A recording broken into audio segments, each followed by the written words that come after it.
저희 YTN 취재진은 캄보디아 시아누크빌에 있는 범죄단지에서 흘러나오는 범죄 수익금을 세탁책에게 전달하는 역할을 하는 현직 한국인 관계자를 만나서 인터뷰할 수가 있었습니다. 일단 업무 특성상 범죄단지 내부에 들어갈 일이 잦기 때문에 이곳 시아누크빌에 위치한 대규모 범죄단지에 한 사무실도 오갔다고 이야기하고 있습니다.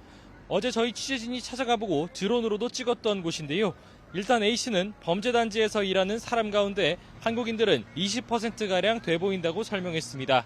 한국인 12명이 일하고 있는 보이스피싱 사무실도 직접 다녀온 적이 있는데 3명 중 2명 꼴인 8명이 다리를 저는 모습을 보였다고 이야기했습니다. 그러면서 단지 안에선 시킨 일을 제대로 하지 않으면 폭행과 전기고문을 일삼고 있다고 전했습니다. 그러니까 처음에 이제 고문하고 일을 시키는데 일을 잘 못해요, 애들이. 그래도 안 되면은 뭐 패다가 이제 잘못 맞으면 죽을 수도 있잖아요. 네, 그렇게 폭행이 이어지다가 사람이 숨지면 시체를 소각하는 것도 있다는 증언도 들은 거죠? 네, A씨는 업무 특성상 시아누크빌에 있는 범죄 단지 내부에 자주 오가면서 이곳에 있는 중국인 사장들과 이야기할 기회가 많았다고 설명했습니다. 일단 저희가 어제 취재했었던 범죄 단지 안에서도 사람들이 죽으면 시체들을 태우는 화장장이 있다는 이야기를 들었다고 밝혔습니다. 그나마 한국인들은 사망하는 경우가 적고 중국인들이 더 많이 죽는 것으로 보인다고 전했습니다. 도시 지역인 시아누크빌에는 이렇게 소각장이라도 있지만 포이펫 등 국경 쪽 오지에 있는 단지에선 시신이 나오면 안매장을 하고 있다고 밝혔습니다. 죽은 쪽 가면은 죽거나, 그러니까 뭐 맞아 죽거나, 일하다 죽거나 둘 중에 하나. 전화를 못 한다 그러면은 한 3, 4일 죽도록 때려놓고 잘못되면은 죽으면은 그냥 근처에 묻거나 버리거나. 네, 여러모로 충격적인데요. 그리고 범죄단지가 어떻게 운영되는지 구조에 대한 설명도 들었다고요.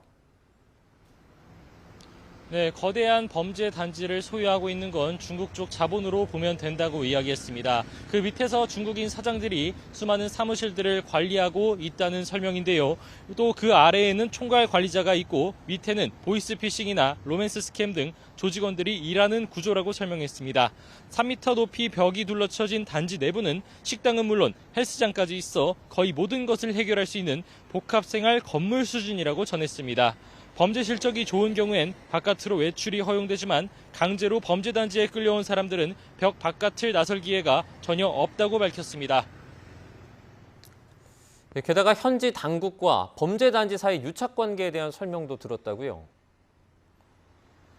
네, 앞서 저희 취재진은 어제 새벽에 범죄단지 내부에서 계속해서 바깥으로 빠져나오는 도피 행렬을 확인할 수 있었는데 내부 사정을 잘 아는 A씨에게 관련된 설명을 들을 수가 있었습니다. 중국인 사장들은 현지 당국에 돈을 상납하고 있어 단속 정보들을 미리 듣고 인력이나 장비 등을 먼저 빼내둔다는 설명입니다.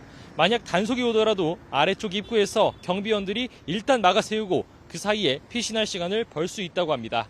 A씨는 또 최근 범죄단지들이 아예 경찰 단속이 더 어려운 편인 중국계 카지노 건물로 숨어 들어가는 추세라고도 전했습니다.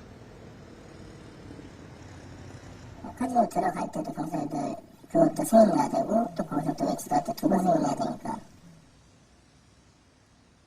당국과의 유착관계로 단속 정보를 미리 아는 데다 더 찾기 힘든 곳으로 들어가고 있는 범죄 단지를 캄보디아 현지 경찰이 제대로 단속할 수 있을지 의문이 드는 상황입니다. 지금까지 캄보디아 시아누크빌에서 YTN 정현우입니다. 보이스피싱 조직 근거지를 확인하기 위해 사비를 들여 캄보디아로 향한 한국 경찰이 현지에서 감금된 한국인 피해자 2명을 구조했습니다.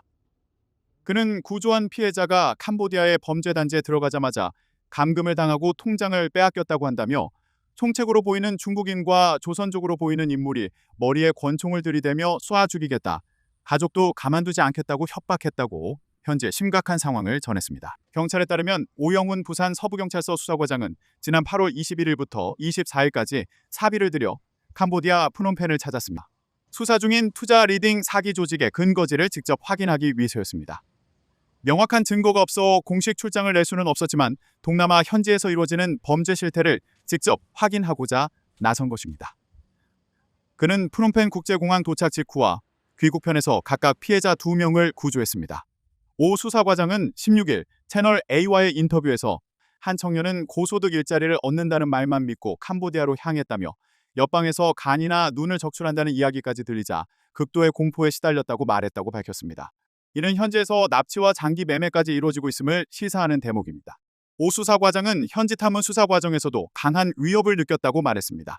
그는 범행 단지를 서너 곳 확인했는데 CCTV를 통해 외부인을 감시하고 있었다며 영상을 찍는 동안에도 위협감을 느껴 차량 안에서 몰래 촬영할 수밖에 없었다고 설명했습니다. 이어 어떤 단지는 정문 안쪽에서 경호원이 검문을 하고 있었고 3m가 넘는 높은 담벼락과 철조망으로 둘러싸여 있었다며 일단 들어가면 나오기 어려운 구조였다고 전했습니다. 오 수사과장은 해외에서 고소득을 보장한다는 일자리 알선이나 숙박 항공료 무료 광고는 100% 사기라며 지인이 해외에 고소득 자리가 있다며 권유하더라도 절대 속아서는 안 된다고 강조했습니다. 캄보디아 범죄단지 밀집 지역에 여행경보 4단계가 발령됐지만 비자론을 통한 입국이 여전히 가능하다는 지적이 나옵니다.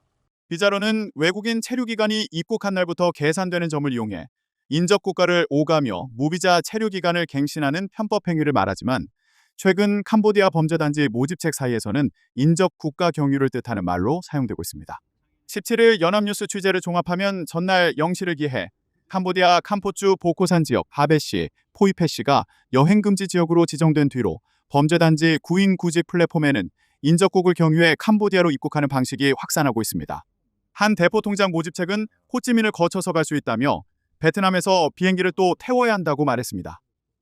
태국 국경 인근에 있는 한 범죄단지 관계자는 태국과 베트남은 관작업이 안 돼서 걸리면 끝이라며 반면 라오스는 관작업이 돼서 한 사람당 2만 달러면 웬만하면 빼준다고 했습니다. 모집책 사이에선 비자론 요령도 공유되고 있습니다.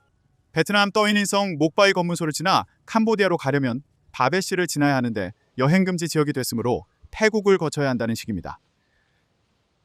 범죄단지 사정을 잘 아는 한 관계자는 이제 긴급 여권이나 직통으로 가는 경우는 거의 없을 것이라며 중국, 베트남, 태국을 경유하게 될 것이라고 전했습니다. 임준태 동국대 경찰행정학부 교수는 특정 국가에 대한 여행 금지에 그치지 않고 다른 지역에서도 유사한 범죄가 발생할 수 있다는 점을 계속 알리고 여행 자제를 당부했습니다. 캄보디아 수도 프놈펜에서 시내도로와 3번 국도를 연이어 갈아타고 1시간가량 차로 달리자 거대한 태자단지가 나타났습니다. 영어 단어 왕자를 한문으로 바꾼 이름입니다. 한때 캄보디아에서 가장 큰 범죄 구역으로 꼽혔던 곳으로 한국인을 포함한 외국인들을 감금한 채 보이스피싱을 하던 이른바 대규모 웬치였습니다. 4층짜리 빌라 형태 건물들이 밀집한 태자단지는 5m가량 되는 거대한 성벽 같은 담장에 둘러싸여 있었고 안에서는 아무런 인기척도 들리지 않았습니다. 꼭대기에 철조망이 쳐진 담장 주변에는 쓰레기와 오물이 방치돼 있었으며 주변에는 들개들도 어슬렁거렸습니다. 입구 경비초소 유리문을 열고 들어가자 오래 방치돼 거미줄이 쳐진 보안 검색대가 보였습니다. 평소 관리자나 외부 손님이 드나든 것으로 추정되는 검색대 앞은 담장을 뚫고 설치한 철문이 가로막고 있었습니다. 영어로 폴리스라고 쓰인 검은 티셔츠를 입은 채 캄보디아 내무부 소속이라고 밝힌 한 경찰관은 안에 아무도 없느냐는 물음에 지난 6월부터 경찰관과 군인을 합쳐 30명이 태자단지를 지키고 있다고 설명했습니다. 그러면서 경찰이 단속해 중국인들은 본국으로 추방하거나 교도소에 보냈고 캄보디아인들도 처벌했다고 덧붙였습니다. 태자 단지 앞에서 슈퍼마켓을 운영하는 50대 현지인은 예전에는 중국인들이 단지 안에서 많이 나와 담배랑 음료수를 사갔다며 그때도 밖으로 나오는 한국인은 없었다고 기억했습니다. 인근 또 다른 슈퍼마켓 주인은 특파원이 한국인이라고 소개한 뒤 잠깐 구경 왔다고 하자 느닷없이 한국인 대학생을 캄보디아인들이 죽였냐며 화를 냈습니다. 그는 지금 한국 정부와 언론 보도로 캄보디아가 피해를 보고 있다며 더는 말하기 싫다고 했습니다. 푸놈펜에서 범죄단지에 감금된 한국인 여러 명을 구조한 제캄보디아 한인의 관계자는 16일 현지 시간 태자단지와 망고단지는 진즉에 텅텅 비었다며 지난해 한국 언론에서 관련 보도를 한 뒤 올해 현지 경찰이 집중 단속에 나서자 다 떠났다고 설명했습니다. 이어 태국과 라오스 국경 지역으로 범죄단지를 옮겼다면서도 캄보디아 정부 단속이 느슨해지면 언제 다시 돌아올지 모른다고 덧붙였습니다. 최근 한국 정부가 합동 대응팀을 파견하고 언론도 본격적으로 취재에 나서자 전날 시아누쿠빌에서도 보이스피싱 조직이 웬치를 정리하고 떠났습니다. 오창수 시아누쿠빌 한인 회장은 어젯밤에 웬치 한 곳이 정리됐다며 컴퓨터 모니터까지 싹 들고 빠져나갔다고 말했습니다. 캄보디아에서 숨진 한국인 대학생과 함께 같은 범죄단지 웬치에 있었던 40대 남성은 석 달가량의 감금 생활을 기억해 약도를 남겼습니다. 보코산 3단지로 불린 산속 범죄단지 안에는 무려 100동이 넘는 건물이 세워져 있었는데 각종 범죄가 일어나는 사무실이나 숙소 말고도 일상생활을 위한 다양한 건물들이 있었습니다. 가장 많이 보이는 건 보이스피싱이 이루어지는 사무실이었고 그 주변으로 식료품을 파는 마트와 옷이나 기계 등을 파는 각종 상점이 자리했습니다. 식당은 물론 병원과 약국까지 있어 범죄단지 밖을 나가지 않고도 일상생활이 가능했다고 합니다. 없는 게 없습니다. 그 21호라고 불렸던 청년이 의원 개념, 그냥 간단한 치료 처방만 해주는 의원도 있고요. 범죄 조직원들만 방문할 수 있는 유흥업소도 있었는데 이곳을 탈출한 남성은 심지어 매춘까지 이루어졌다고 기억했습니다. 여기에 마사지 상점과 오락실, 카지노까지 있어 외부를 나가지 않고도 장기간 생활할 수 있었다는 설명입니다. 이 같은 상점 물가는 외부보다 3배에서 5배 정도 비싼 수준으로 중국계 범죄 조직 관리자의 지시가 없이 감금된 이들이 마음대로 방문할 수는 없었습니다. 대상은 이제 중국인 불법 조직원들 대상으로 감금돼 있는 한국 사람은 못 가요. YTN 취재진을 만난 남성은 이런 범죄 단지를 조성하고 관리하는 분업화된 범죄 조직이 별도로 있었다고 말했습니다. 거대한 범죄 단지를 조성해두면 보이스피싱 등 실제 범행을 저지르는 다른 조직들이 돈을 주고 건물을 빌려 입주하는 방식이라는 겁니다. 한 달에 건물 한 개당 15,000달러를 내고 들어온답니다. 돈을 또 지불하면 원하는 인터넷 통신 환경도 다 만들어주고요. 단지를 관리하는 조직들은 마을 전체를 담벼락으로 둘러치고 무장 조직원을 통해 감시했는데 탈출을 시도하다 잡히면 처절한 응징이 이뤄졌습니다. 각종 범죄를 위해 만들어진 마을인 범죄단지 웬치는 캄보디아에 적어도 수십 곳이 있는 것으로 알려졌습니다. YTN 양동훈입니다.